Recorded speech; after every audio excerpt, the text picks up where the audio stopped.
So yun na guys, good morning, good evening at mega love shout out po sa inyo lahat. At muli, ito na naman tayo. So yun na guys, at usapang pagpataw ng suspension or pagbibigay ng warning. Ano nga ba ang nararapat? Meron ba ang karapatan ang MERD na patawan ng warning or suspension ang isang Kuya Brooks? Yan, no? Magandang topic natin.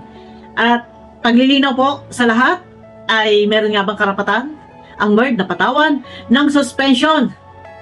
O wala? Si Kuya Brooks, meron ba? So yun na, at linawin natin, no? Para sa kaalaman ng lahat. Na, guys, tuloy-tuloy na tayo. Mega love shoutout muna kay Tita Bing Marvin TV, kay Ate Inday PB. Yun na guys, tuloy-tuloy na tayo. Si Kuya Brooks ay kapatid ni Kuya Bat. Yan. At hindi naman lingid sa inyong kaalaman niya.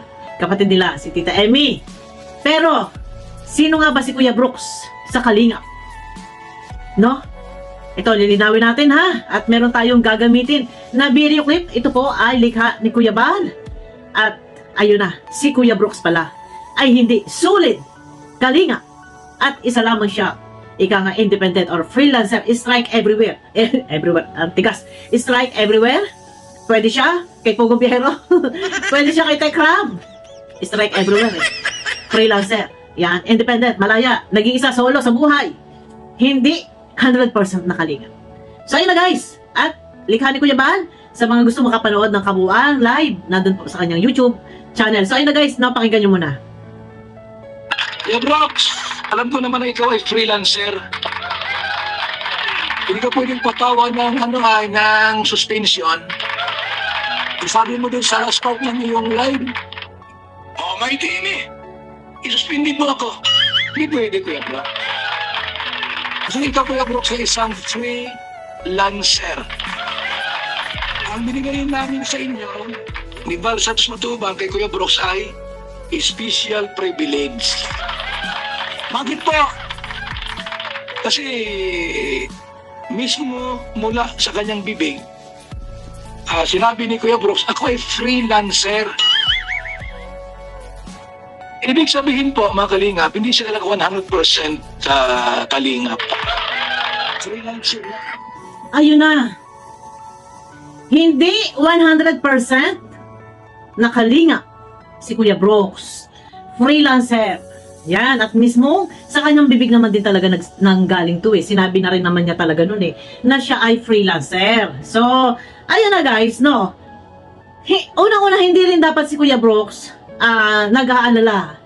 Dapat yan ay ninamnam mo din na mismo nagaling sa iyong bibig na ikaw ay independent.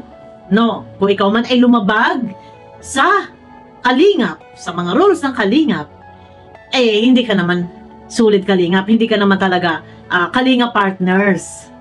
No? Kaya hindi ka dapat nag-aalala. Ay, bakit nga? Hindi ka dapat nag-aalala. Pero, ayun na, tapusin nga muna natin guys ito, no? Freelancer na. Noon nga independent, binago lang natin yung term. Kasi mas totally 100% na kalingap. Siya po ay freelancer. Ngayon, dahil sa ginawa ni Kuya Brooks, para po maingatan namin si Rowell at ako. Kasi baka madamay kami lahat ng Kuya Brooks, ginawa mo ha? Baka si Rowell, madamay mo din. So, pang samantagal Kuya Brooks, mga 6 na buwan, huwag ka ng 6 mo, 1 taon.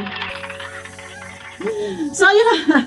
Guys, ang kabuuan video, ito po ay mapapanood nyo sa YouTube channel, si Kuya Bal nandun po sa live. So, ito na, malinaw na malinaw na si Kuya Brooks ay hindi sulit kalingap. So, wala siyang dapat ipag-alala kung siya man ay ikangay lumabag. Hindi siya pwedeng sitahin ng MERD. At dahil, eto ha, walang karapatan ang MERD, no? Kung baga sabihin na natin na wala kaming karapatan, walang karapatan si Tita Emmy na siya ay bigyan ng warning or suspension dahil nga siya ay freelancer. O sabihin na natin, kay freelancer or kalinga partners, solid, ay sabihin na natin na ganon. Pero, kay Kuya Bal, hindi ka makakalusot, Kuya Brooks, dahil sa ang iniingatan ni Kuya Bal dito is baka sila'y madamay ni Rowell of Malalag dahil sa mga issue at ika nga ipinagtatanggol mo yung mga ibang nahatulan, na warningan. Ito naman ay paglilinaw lang sa lahat at baka nga hindi naintindihan ni Kuya Brooks na dito sa pagkakaroon ng mga rules ng Kalingap na ito ay para sa ikabubuti. Kumbaga sa kapakanan nito ng Kalingap, sa ikaayos, hindi magkaroon ng salawsaw, ay umaalma si Kuya Brooks sa mga rules. Wala kang dapat ipag-alala sa rules na kung ano man yung rules na inilalapag ng MERD. No, wala ka na, kumbaga sabihin natin wala kang pakialam. Sorry ha, dahil ikaw ay freelancer lang. Hindi ka, kumbaga charity vlogger, aywan ko ba? Ang pagkakaalam ko, malinaw na ikaw ay driver ni Rowell of Malalag. Sorry ha, sorry Kuya Brooks ha. Kasi, kung ikaw man ay halimbawa ay mahatulan, ay wala ibang hahatol sa iyo kung hindi si Kuya Bal. Dahil si Kuya Bal ang nagbigay sa iyo ng special privilege, di ba? So, ayun na, nahatulan siya ng 2 weeks suspension. No, bawal makipag-collab sa mga kapwa vlogger, bawal pumunta sa lighthouse, bawal ganito, ganyan. Ayun na, no, ito ay paglilinaw lang sa lahat-lahat, no, na si Kuya Brooks po ay, ika nga ay, hindi pinatawad ng MERD ng suspension. No, paglilinaw po yan. At ang nagpataw po sa kanya ng 2 weeks suspension ay si Kuya Bal. Na ito si Kuya Bal, ika nga, ay binigyan siya ng special privilege, no, na nandyan, makagalaw, makapag-content sa Kalingap, yan behind the scene, ay wala nga karapatan ang MERD na siya ay suspension or bigyan ng warning dahil siya ay hindi sulit Kalingap. Kumbaga, binigyan lang siya ni Kuya Bal ng special privilege. O, yan, malaya makapasok pero nakapanginaya dahil unang-una ikaw ay matubang, ay dapat ikaw ay sulit, no. So, ayun na, no, sana yung iba, kung ito ay mabibigyan ng warning, kasi nga, yung pinairal dito is yung rules. Sundin, ito ay para sa ikaayos ng Kalingap. Ang MERD ay ika nga ay walang intensyon na kayo ay sirain, kayo ay paalisin sa Kalingap, wala po. Ang MERD ay nandyan na maisaayos, na magkaroon ng rules na sana yung rules ay sundin. Hindi mahirap intindihin, hindi mahirap na yan ay sundin ng bawat isa at napakasimple lang naman po niyan. No, kung meron man na mga kasama dyan na warningan or nag-penalty, huwag ninyong pakialaman. Kung hindi naman kayong napiperwisyo at saka yung iba sana, huwag kayong mag-chuchu, huwag kayong magsulsul, huwag kayong sumbong-sumbong. Baka kayo nagsumbong kay Kuya Brooks. Pero yun na nga, no, si Kuya Brooks ay syempre matubang, pero hindi siya sulit Kalingap. Sana, kung meron kayong concern, rekta kayo kay Tita Emmy or rekta kayo kay Kuya Bal. Huwag kayong sumbong-sumbong at ito nga si Kuya Brooks ay pinagtatanggol. Yung kanyang mga kasama daw, ganyan-ganyan, ay sana, Kuya Brooks, maintindihan mo.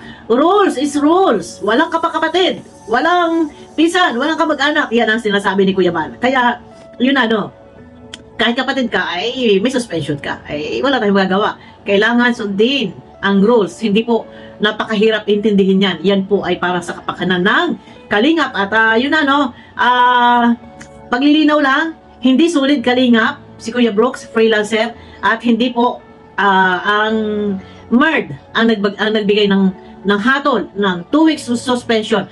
Ang nagbigay po na siya ay hatulan ng 2 linggo na walang vlog-vlog na huhugot dito sa Kalingap or kung ano man, walang behind the scene. Ang nagbigay po ng hatol ay walang iba kundi si Kuya Bal. Yan, bawal siya pumunta sa lighthouse. Ay may live, may nakasilip, nandun yan daw yata sa lighthouse, pero hindi natin sure. Ayun lang sa sabi-sabi. Pero ayun na, no, guys, at sana maintindihan ninyo, ang MERD ay napakaganda naman po na layunin. Ito ang layunin ay para sa ikabubuti ng Kalingap, sa kapayapaan, katahimikan, at hindi intention, hindi layunin na kami ay manggulo, mang-away, kung ano man, kung may mga away sa amin, hindi po namin aawayin. Pero kung real talk na, ay pasensya na po ha.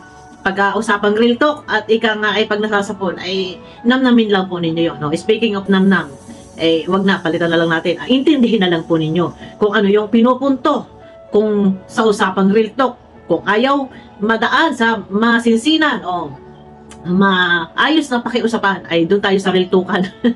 Pag nare-real talk ay masama. So ayun lang naman. At paglilinaw lang, hindi po MERD ang nagbigay ng pataw ng hatol o suspension kay Kuya Brox, walang iba kung hindi si Kuya Bal. No, na si Kuya Bal ang nagbigay sa kanya na siya ay special privilege na makagalaw, makapag-content dito sa Kalingap. At ang buong katotohanan, si Kuya Brox po ay ay hindi pwede i-suspension ng Mark dahil hindi po siya solid Kalingap. Siya po ay freelancer, strike everywhere. Pwede siya sa politics, pwede siya kay Pugong Behero, kay Tekram, at pwede rin siya sa Kalingap. Yun lang po. So, yun na guys. At may galang shoutout sa inyo lahat. Kita-kita po tayo sa aking next video. Ayan, mawalang galang naman po. Pakiklik naman po ng like para suwak sa panlasa ni YouTube. So, ayun na, may galang shoutout po sa inyo lahat. Kita-kita tayo sa aking next video. Bye-bye!